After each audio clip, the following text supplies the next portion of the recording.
ബോട്ടിനടി കിടന്ന് ഉറങ്ങണ കാണാം. നീ കണ്ടിട്ടില്ലേ? അവ ഏത് നേരം വെള്ളമാണ്.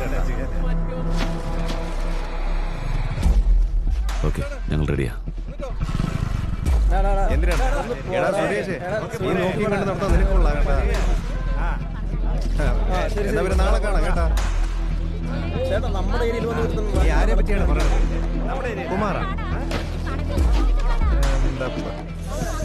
ഓക്കെ ചേട്ടാ, പിന്നെ കാണാം.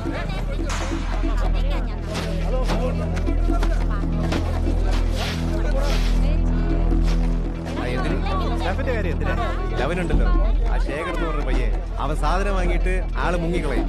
അവന്റെ കാര്യങ്ങൾ വിടുന്നേ, ഞാൻ നോക്കിക്കോളാം. സാർ അത് ഏർപ്പാടൊക്കെ ഉണ്ട്.